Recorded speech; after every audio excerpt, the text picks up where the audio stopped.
request Dr. Shashi Tharoor MP to say a few words.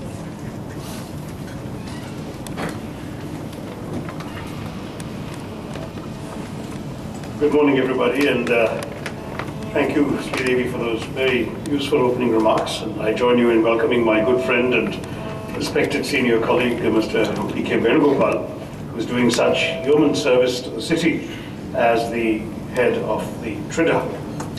First of all, I want to begin with an apology because I left Nyattingara this morning after an early morning meeting there, and of course discovered once again, as I do every other day practically, the challenges of mobility in our city. So it was a particularly appropriate meeting, except that in my schedule, Sreedevi, you had invited me by email for 10:30. I'm sorry that people have been waiting here since 10 o'clock. So I left Nyattingara optimistically at 10. I couldn't leave the meeting any earlier, and thinking that I would be here by 10:35 and I'd be fashionably 5 minutes late. Instead, I reached here 1 hour late, and I apologize to all of you. Your time is important to you, and I really apologize that you had to waste it because of me and because of our mobility challenges. So that's the first thing I want to say. Secondly, I want to strongly underscore two things that Sreedevi said in her very useful remarks. The first is something I was also going to say, but she said it very punctually and cogently, which is we have a meeting here today on mobility, but mobility, we should always remember, is about mobility of people and not of vehicles or trains or buses. It's about people. The question is, how do we manage to get people to get from point A to point B, from where they are to where they need to go? And therefore, the rest is a means to fulfilling that end. The end is always clear in our mind, that the means can follow from that discussion. And the second thing she said, which I was very happy to hear, is that the CMP on mobility should embody a strategic vision for Thiruvananthapuram for the next 25 years. This is again something that I wanted to stress here, because we have, frankly, this capital master plan is, in my view, grossly overdue. I hesitate to point out as a politician that I had first mentioned this issue in my original election campaign in 2009, when I had done research on where things were in Thiruvananthapuram. And it seems to me that we are in urgent need of developing a very sensible, comprehensive, integrated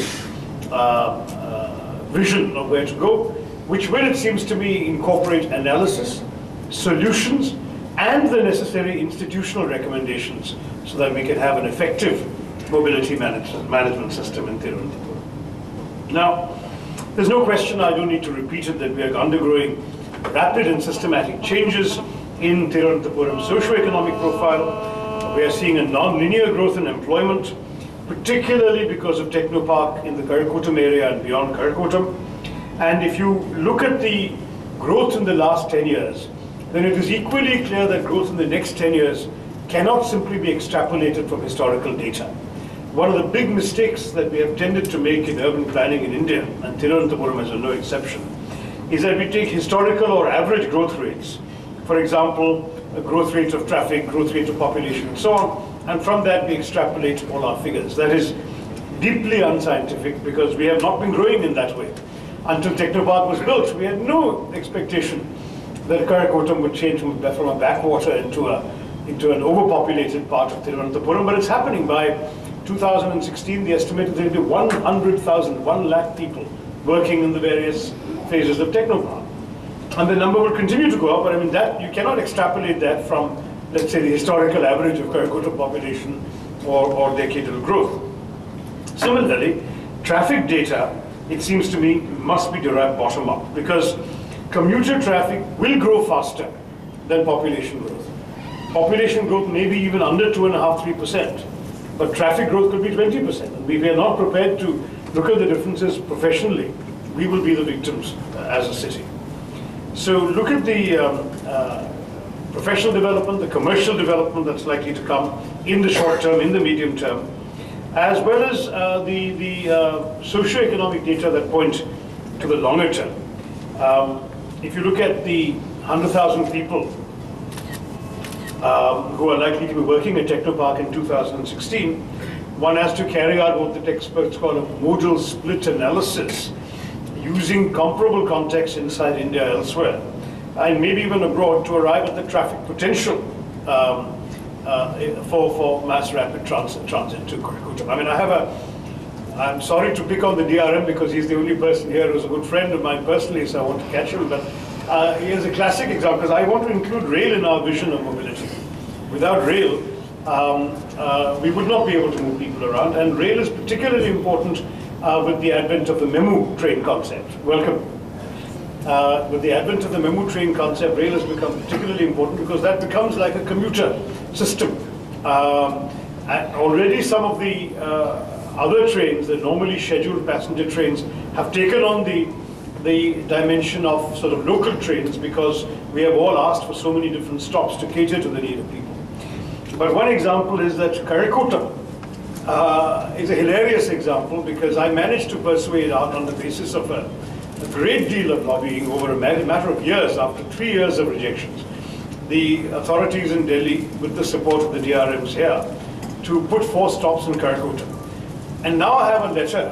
And by the way, when I made that persuasion, one of the things I used as evidence was a front page picture of the metro section of Manorama, showing the thousands of people thronging Karakotam station waiting for a train and clamoring for this. So then I get this done, feel a sigh of relief, and now I get a letter from the CRB saying, from the minister, railway minister, saying that they are going to have to stop the stop because according to their data, only 8 people have bought tickets in Karakotam. Now this is absurd because you've got a situation where literally thousands are getting on the train every day. It's visual, you can just go stand there and see them. But the problem is that of course they have bought their tickets on a computer, they're all Technopark people. There's no indication they bought them from Karakotam. So now the train stop, which is fundamentally essential for Karakotam for the Technopark, is going to be cancelled on the grounds that not enough tickets are being sold in Karakotam, which shows you the gap between technology, how the way it's progressed, and the decision-making systems in our structure. I mentioned this for the DRM because this letter only came a couple of days ago and I'm still steaming about it.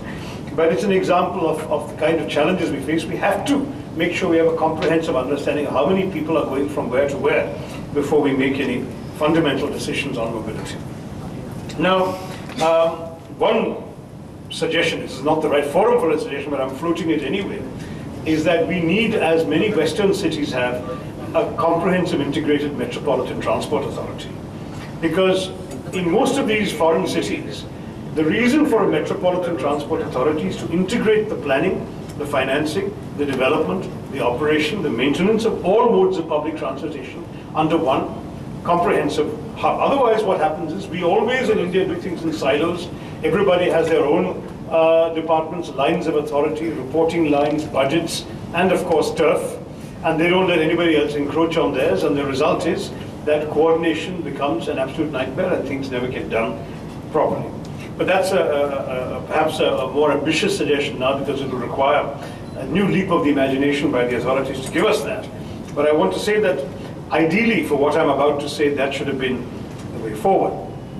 The other point to mention is that the comprehensive master plan, the CMP, should, it seems to me, go beyond just the NATPAC portion of the traffic study to incorporate in a serious way the institutional personnel requirements for managing the traffic study that NATPAC is going to do, because we need to define the professional structure, what kind of staff, roles, responsibilities and powers one would need to have to get this work done. When we define the metropolitan area today, what is the geographical spread we have to bear in mind? In my view, very clearly we have to go at the very minimum up to Neyatingere, maybe beyond, because that is essentially where the bulk of the mobility issues are. And of course, if the idea of an integrated system were accepted, we could have an integrated ticketing system as well, which is common in many Western countries that I have lived in, where the same ticket will enable you to travel on the bus, on the metro, not on the rail in most places, but because that's a separate arrangement. But certainly, if we were to have a monorail or a light rail or a light metro, or whatever these ideas are that are coming up, then one could have an integrated system where getting around the city area, the metropolitan area, one kind of ticket could be enough for all of these things, with of course the relevant charge going up and down, which is very easily done electronically. But it seems to me that we need to start with the CMP and only then come to the choice of technology. I mean, we have now had this decision made to create this light rail, light metro, whatever it's called, without the CMP having been done. So we have found the answer without asking the question. In other words, like doctors, we are issuing the prescription before the diagnosis has been completed. And I worry a little bit about that, more than a little bit about that. That's one of the issues. The technology should actually reflect the CMP's work. It should take key parameters like traffic predictions. There should be origin to destination mapping. There should be a serious demand estimation from the bottom up as to what people want, what kind of traveling they want to do from where to where. And it seems to me there is a good argument to be made. I don't know what other people's views are, that we should even defer the choice of the light metro until we can have an effective, comprehensive CMP study, so that we can then show the basis for choosing light metro or any other form of getting on. Again, that may be politically unfeasible, but I'm putting these ideas forward from a purely objective professional point of view and not on a political basis. But we have to ask ourselves on what basis certain choices are being made. Now, I mentioned the railways already.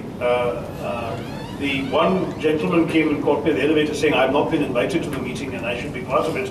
And that is a gentleman in charge of the suburban rail project. And I must say that I'm also very much of the view that he should have been there, because one of the bits of logic in our promoting the suburban rail concept, which starts in Trivandrum and goes all the way, as you know, to Haripar. It's an ambitious project, but one would also, we believe, ease mobility issues for urban commuters. That's ideally something we should also integrate into our appreciation of the mobility challenges in the Trivandrum metropolitan area. Now, we should think from the very beginning, because as she said at the very start, Sreedevi, 25-year vision. Then we should think of a network. We should not be thinking of anything in terms of a single line. Single line is all you can construct in the first 2 years, 3 years, 5 years. But you know for certain that single lines by themselves solve nothing. In fact, I have lived in Calcutta and Delhi, and in both places the first single line of the metro was actually pretty much of a disaster, because it was simply not adequate for either the demands being placed on it or the expectations of the passengers. And indeed, both of them have had to expand significantly into networks going in different directions. And it's therefore silly for us in Thiruvananthapuram to only work on a plan which has one line, monorail or light rail or whatever we want to do. We should think, it seems to me very clearly, of the future network possibilities, and the network should incorporate all forms of transport. I keep repeating this point because it is extremely important. Come, Raji. The monorail, the light rail, the metro, bus, rail, suburban rail, memo train, all of these things should form part of a holistic vision, because they're all ways of getting people around. Again, going back to the key proposition, our concern should be how should people move, not which form should be established for what convenient thing, but rather how do we get mobility of people. Obviously, we are very fortunate in that regard that Tampanur is a ready-made hub for any network system, because we actually have potential intermodal connectivity. The station is, the railway station is there, the bus terminal is there.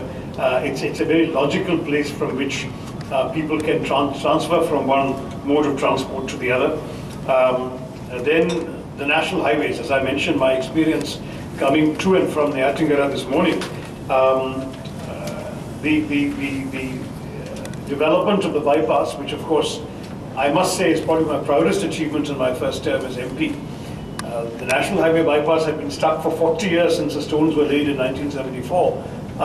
And I was able, through, I must say, about 100 meetings, phone calls and other pressures to get that project unjammed. And then the great disappointment this year when they launched the tender and no contractors bid. But fortunately, I was able to persuade the Transport Minister, the Highway Minister, to switch the project from BOT mode to EPC mode. And now the government is going to pay for constructing the bypass. The bypass tenders have come down. We may actually start seeing a tender awarded by the end of the year. And it's going to be transformative, because once you have 4 lanes from Karakotam to Mukula, and meanwhile our NHAI colleagues that are present here today have done a very good job of expediting the land acquisition in the final stretches of the Tamil Nadu border. So by the time this 22 kilometers is completed, the remaining 21 can also start. It seems to me that within 2 or 3 years, we should be able to have a situation where all the through traffic to Tamil Nadu that is now clogging the existing NH47, soon to be renamed NH66, the Karamana-Kalikulla highway. A lot of the buses and lorries that are going to Tamil Nadu, they don't need to be clogging up our traffic, will go on the bypass, and it will considerably ease the horrors that I experienced as recently as this morning, and that all of you experience on a daily basis. But there are real challenges. I mean, already we have this habit in Trivandrum of Kerala doing things in bits and pieces. So Karakotam, for example, where we have the widening to start, we already have had issues. We have created a rather ill-thought-out access road to the international airport. Now we want a further expansion, a small temporary expansion for the Asian Games Village, which is also in the Karakotam area. Then there is going to be the widening of the highway. We need to sit down together and have a very clear vision of how all of this can be integrated, so that we don't do one thing, undo it, do something else temporary, undo it, construct it a third time. It keeps contractors very happy, I'm sure, but it costs us unnecessarily, and it disrupts life for people around there in a very serious manner. So we need to have a very clearly integrated vision. It shouldn't be that difficult for a sensible urban and road planner to sit down and draw a map. Say, how do you widen the road, give you Asian Games access, Anantapuri Hospital access, international airport access, all in one plan, and then work towards it. If you have to do some bit first, do the bit that still fits into the existing plan, rather than doing a temporary road that then has to be knocked down. I mean, that current access road, if you bring to the international airport, that ramp kind of thing, cannot remain like that in its present form. But think of how many crores they spent building it. So these are the kinds of things that worry me about our lack of long-term thinking and strategic vision. We need to make sure we get that right. And that means we also need to think in terms of more connectivity. We have a national highway that essentially runs north-south, the NH4766 now it's being called. But for example, if you're visioning for 25 years, do we need, for example, an east-west route, from Karakotam International Airport, Palayam, Narumanga? Is there enough traffic to warrant new construction there? Should there be radial connectivity? These are issues. There was one talk of a ring road around Trivandrum when I first came here, but I've never seen any concrete traffic study supporting it, explaining the logic of it. In any case, these are just examples. I mean, the comprehensive work will come from all of you. But I again want to return to the unexpectedness of our development. I talked about how Karakotam has changed to a level that could not have been foreseen 15 years ago. And you've got so many clusters. You've got the Technopark phases 1, 2, and 3. You've got the VSSC. You've got the Southern Air Command, the Valley Karakotam industrial zones, and multiple hospitals. Each of these has to be given a very, very serious attention. And as I said, an integrated vision would include rail as well. For example, Karakotam, one must think of the railway station as a mobility asset, as part of the mobility planning. They're moving 100,000 people around, not 8, as Delhi wrongly believes. If you actually look at it, they're professionals, so they have to go to work and come back. So that may be minimum 50,000 people to be moved each day, who were not there 15 years ago. I mean, that's the kind of extrapolation you cannot afford to do anymore. You need to have connectivity to the Kochuveli rail terminal as well, because now we're getting more and more long-distance trains stopping there because of the congestion in Trivandrum Central. We have to think of connectivity to the airport. More and more people are flying. And again, we have the facility. We need this. Plus, as I said, bus as well as light metro or whatever comes out of this final study. Now, obviously, I've just touched on the surface, skimmed the surface of the main issues here. But I want to end with a couple of tangential thoughts that, again, don't have to be discussed today, but you could perhaps bear them in mind. One is, we know that a serious ambition for a long-term strategic vision will be very difficult to finance by the state government, even with central government assistance. State government revenues are in bad shape. They've got worse this year. We have to worry about that as an aspect. The answer does not lie in tailoring your plans to expected availability of resources. To my mind, there is a big danger in most bureaucracies. I've seen it at the United Nations as well. We think well, this ideally cost 2,000 crores, but we know the traffic will only bear 1,000 crores, so we have to better shape it down to something that will be acceptable to the finance ministry or the powers that be. That, to my mind, is a big mistake. We should have a plan and it should cost what it costs, but if we can't get the funding from the government, we should have the imagination to look for other sources of funding. For example, the IT companies in Technopark have as much of an interest in the mobility of their personnel as the state government does. Why should everything be tied on the head of the state government? Let us ask the IT companies to support mobility projects financially. They can contribute equity and take a stake in these in the new MRTS, as I suggested, or they can adopt a station. I really want to work with the railways on getting them to adopt Karakotam station, provided, of course, the railways continue to have trains stopping there. In return, we'll have to also break some of our shibboleths. We may suddenly have to give naming rights. Suddenly, a bus stop called the so-and-so company bus stop. I mean, in Kerala, there may be political allergies to that, but it may be the way to do it to make sure the bus stop is well maintained and constructed and has God knows Wi-Fi and electricity and phones and who knows. You know, I'm just saying we have to think for the future. And then, of course, there may be things the state government also has to think of, because it cannot indefinitely plead a lack of resources for essential activities. And so the question of additional resource mobilization on, say, commercial properties that will benefit from improved mobility planning. If suddenly they're going to get the benefit of a new metro stop or a rail line stop or a bus stop that wasn't there before, those buildings whose value will go up should also pay a cess. There are formulae like that that can be found. Anyway, I don't want to belabor all this. You are the experts. I want to hear from you. But I did want to say that I've not said much about buses. It's very, very important that the buses should be also part of this integrated vision. And again, if we had a true metropolitan transport authority, the bus would be very much part of anything we do. Bus, light rail, regular rail would all be thought of in an integrated way. So there's interconnectivity, overlapping, crossing networks so they can change from one to the other. In most modern Western traffic systems, that's the way it works. You can take a subway somewhere, get out of it, get onto a bus, get to your destination. If you want to keep fewer cars on the road, this is the only way that you can effectively do it. So people don't need a car. Otherwise, there are many people who say, well, I could take a train or something from one point to another, then how do I get to where I want to go after that? I don't want to wait half an hour for an auto or a taxi. So you need to have much better public transport connectivity everywhere. And we also definitely need to think about, therefore, feeder services which go between.